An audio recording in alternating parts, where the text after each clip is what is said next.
Magandang araw mga kabengbeng. So medyo naging busy po tayo nitong mga nakaraang araw, no. Hindi tayo masyado nakagawa ng mga video. So nagpunta sa atin si Sir, may-ari ng kanyang nitong T4E HDP 50 caliber na CO2, no. Papalitan natin siya ng barrel. Ito yung barrel niya. Ito yung ilalagay natin sa loob. So papalitan natin to. Papahabain niya yung kanyang barrel. Okay. So medyo mahaba to. Tapos ito po yung bala niya. Malaki. Okay. So compare sa mga sa mga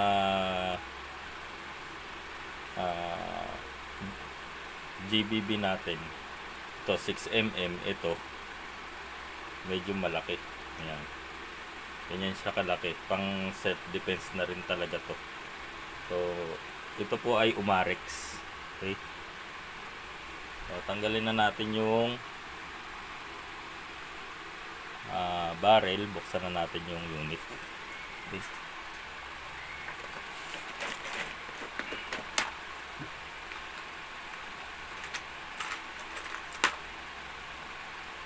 So tanggalin natin muna yung laman.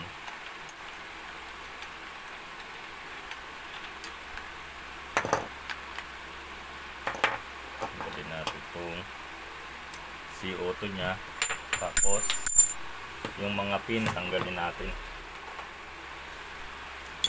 Tabi muna natin yung tanggalin muna natin itong pin. Okay.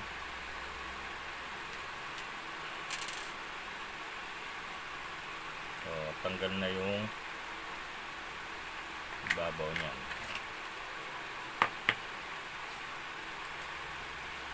Tanggal na yung kanyang spring para dito sa follower. Tapos tatanggalin natin tong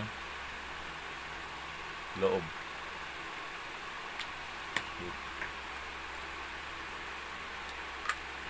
Tanggalin yung pin. Tapos ito may another pin dito. Yan.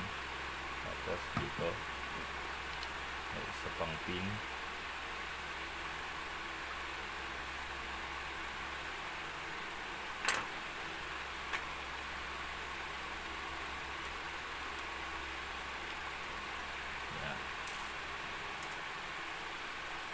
So bunot na yung kanyang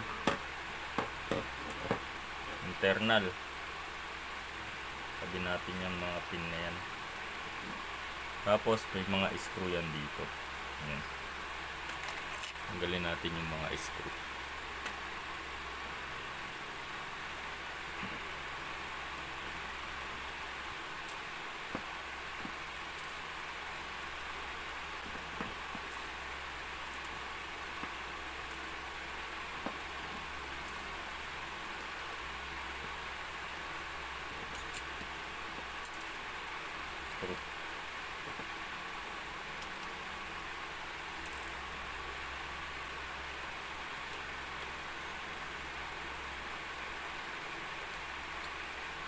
Para makuha natin yung inner barrel.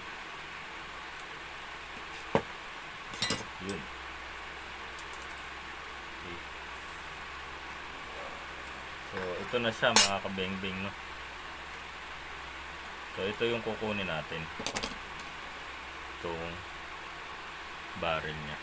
So papalitan natin ito. So ito hindi siya kasya dito. Hindi natin maiano. So i-grind natin tong paligid na to kasi hanggang dito lang siya, oh. Hindi siya papasok. So dapat maipasok natin yan. Hindi siya kasya. So grind muna natin to. So ito na mga kabengbeng, no. So saktong sakto lang yung butas na ginawa natin. Pasok na siya. So balik na natin sila. So itong kanyang, ito yung kanyang ano, half up rubber. Okay, yan. So balik na natin sa dito.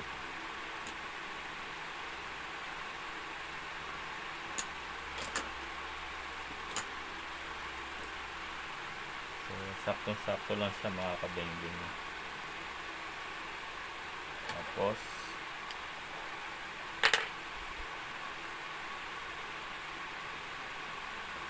itong kanyang receiver, yun, pasok na pasok. Tapos screw na ulit natin.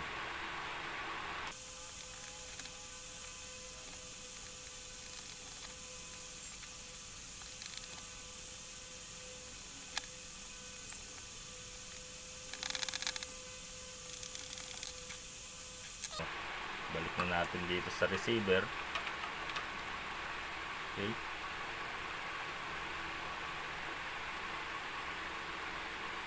tapos yung kanyang mga pin. So magkakaiba po ng size yan, no?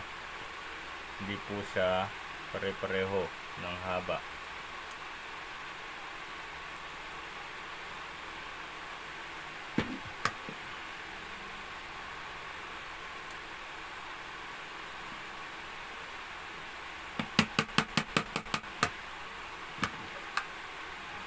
Okay.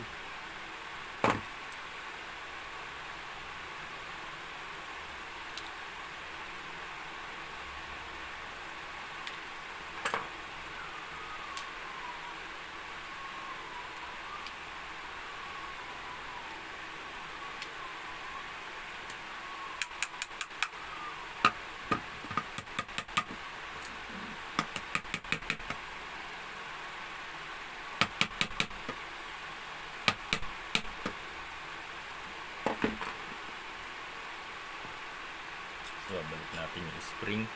Yan. So tingnan natin, papasok na to.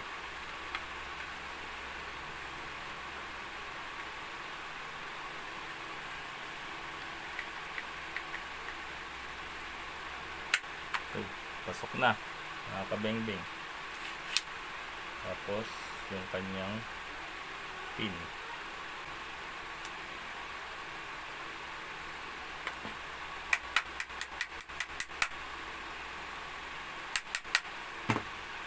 So yan na siya mga kabengbeng, no? Tapos ito yung kanyang silencer.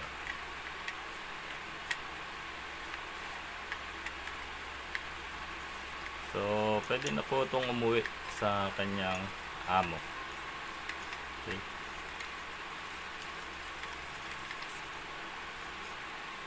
So ganda, no? So ayan po siya mga kabengbeng. So maraming salamat mga kabengbeng. Hanggang sa susunod. So ite-testing natin to kung okay na yung kanyang unit. So yan na muna ngayon mga kabengbeng. Maraming salamat. Mabuhay po tayong lahat.